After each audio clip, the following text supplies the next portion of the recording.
Hello नमस्कार, मी निर्मला तुमचं सर्वांचं निर्मला फॅशन मराठी चॅनलमध्ये खूप खूप मनापासून स्वागत करते।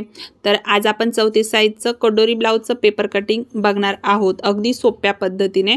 तर व्हिडिओ शेवटपर्यंत कंटिन्यू बघा, आवडल्यास लाईक करा, चॅनलवर नवीन असाल तर सबस्क्राइब करा। तर बघा मी इथं हा पेपर घेतलेला आहे आणि डबल फोल्ड केलेला आहे आणि आपल्याला जी काही ब्लाउजची उंची असते ती आपल्याला बंद बाजूनीच टाकायची असते, कारण की आपल्याला ब्लाउज कट करताना बंद बाजूनीच आपल्याला बॅक साईड हा टाकायचा असतो आणि एक प्रॅक्टिस म्हणून आपल्याला पेपरवरती पण कटिंग करताना बॅक साईडनीच टाकायची, म्हणजे बंद बाजूने टाकायची। इथं ब्लाउजची उंची मी 13.5 इंच प्लस 1 इंच घेतलेली आहे, म्हणजे 14.5 इंचावर घेतली।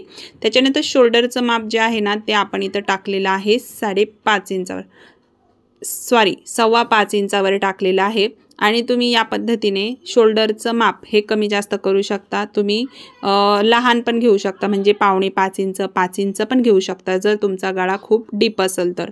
आणि जी काही मुंडा उंची आहे ती आपण इथं घेतलेली आहे 5.5 इंच। 34 साईजसाठी 5.5 इंचाची मुंडा उंची ही एकदम परफेक्ट असते, एकदम छान अशी मुंडा उंची ही बसते। तर आपण चेक करून घ्यायचं, जी काय आपली मुंडा उंची आहे ती आपली व्यवस्थित चेक करायची। या पद्धतीने मी इथं 5.5 इंचावरती पॉईंट घेतलेला आहे आणि आडवा सुद्धा आपल्याला आपण वर जे शोल्डर घेतलेला आहे ते आपल्याला खाली मुंडा उंचीचा पॉईंट टाकल्यावर चेक करून घ्यायचं, जेणेकरून जी मुंडा उंची आहे ती आपला पॉईंट इकडे तिकडे सरकणार नाही। इथं छातीचा चौथा भाग 8.5 इंच प्लस 1.5 इंच शिलाई मार्जिन घेतलेला आहे। तुम्ही शिलाई मार्जिन आवडीनुसार 2 इंच पण ठेवू शकता आणि 1.5 इंच पण ठेवू शकता। तर अशा पद्धतीने आपण घडीचं माप टाकून घेतलेलं आहे। तर मी इथं लाईन ओढून घेतली, छातीचा आपला इथं माप झालेला आहे टाकून। आता कमरेचा चौथा भाग, कमर आहे 30 इंच, 30 इंचाचा चौथा भाग येतो 7.5 इंच। 7.5 इंचामध्ये आपल्याला 1 इंच टक्स जे बॅक साईडला मारतो ते आणि त्याच्या पुढे 1.5 इंच शिलाई मार्जिन, असे आपण हे पॉईंट जे आहेत ते आपण जोडून घेतलेले आहेत। आता याच्यानंतर आपल्याला जे शेपरपट्टी भेटते त्यांनी मी शेप देऊन घेतला। इथं कोणताही जे आपले पॉईंट आहेत मुंडा उंचीचे आणि जे घडीचे ते पॉईंट आपल्याला मिळवून अशा पद्धतीने आपण शेप देऊन घ्यायचा। आणि जर तुमच्याकडे शेपरपट्टी नसेल तर तुम्ही इथं 1.5 इंचाचा मुंडा चा जो राऊंड आहे, म्हणजे जो आपण शेप देतो तो तुम्ही इथं घेऊ शकता। आता जी गळा रुंदी आहे ती कशी काढायची, तर तुमचं शोल्डरचं माप घेऊन तुम्ही इथं चेक करायचं। 2.5 इंच शोल्डर आहे तर आपल्याला इथं शोल्डर पट्टी 2.5 इंच ठेवायची, तर अर्धा इंच शिलाई मार्जिन घ्यायचं। तर तुम्ही तुमच्या आवडीनुसार इथं शोल्डर पट्टी काढू शकता आणि जेवढं पण उरेल ते आपलं गळा रुंदी असणार आहे। 2.5 इंच खालच्या साईडनी मी गळा रुंदी घेतलेली आहे। आता या पद्धतीने बॉक्स काढून घ्यायचा आहे आपल्याला। हा बॉक्स काढून घेतल्यानंतर आपल्याला इथे गोल आकार देऊन घ्यायचा आहे। तर हा तुम्ही आवडीनुसार जो काही आपला गळा आहे तो इथं घेऊ शकता।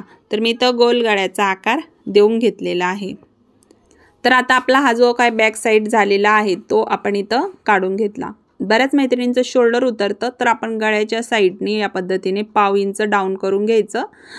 गळ्याच्या साईडनी करायचा आहे पॉईंट, मी जसा दिलेला आहे त्या पद्धतीने डाऊन करून घ्यायचं आहे आणि या पद्धतीने कट करून घ्यायचं आहे। आता हा बॅक साईड आपण इथं कट करतोय, तोपर्यंत तुम्ही व्हिडिओला नक्कीच लाईक करा। चॅनलवर कोणी मैत्रिणी नवीन असतील तर चॅनलला नक्की सबस्क्राईब करा। तुम्हाला काही समजलं नाही तर तुम्ही कमेंट करून नक्की विचारा, किंवा तुम्हाला नेक्स्ट व्हिडिओ कोणता पाहिजे तो सुद्धा तुम्ही कमेंट करून नक्कीच सांगा, आपण त्याच्यावरती व्हिडिओ नक्कीच बनवू। तर बॅक साईड पार्ट आपला इथे कट झालेला आहे। आता ह्या बॅक साईडवरती आपल्याला फ्रंट पार्ट कट करायचा आहे। पण मी काय केलं बघा, आता हा जो आपला बॅक साईड निघला याच्यामध्येच आपण 2 भाग करून घेतले, जेणेकरून एक पार्ट आपला बॅक साईडला राहील आणि एक पार्टमध्ये आपण फ्रंट पार्ट कट करू। तर जो वरचा होता तो मी आपण बॅक साईडला ठेवू, आता याच्यामध्ये आपण फ्रंट पार्ट कट करू। तर फ्रंट पार्ट कट करताना मी सर्वात पहिला जो मोंड्याचा शेप आहे तो आपण व्यवस्थित करून घेऊ, कारण की तो बॅक साईडचा होता। आता आपल्याला फ्रंट पार्टचा मोंड्याचा शेप देऊन घ्यायचा आहे। तर मी या पद्धतीने कमीत कमी आपला त्याच्यामध्ये अर्धा इंचाचा अंतर पाहिजे अशा पद्धतीने शेप देऊन घेतला। आता आपल्याला फ्रंट पार्टचा पुढचा गळा घ्यायचा आहे। तर बघा पुढचा गळा मी 6 इंचावर टाकला, कारण की कटोरी ब्लाउज आहे।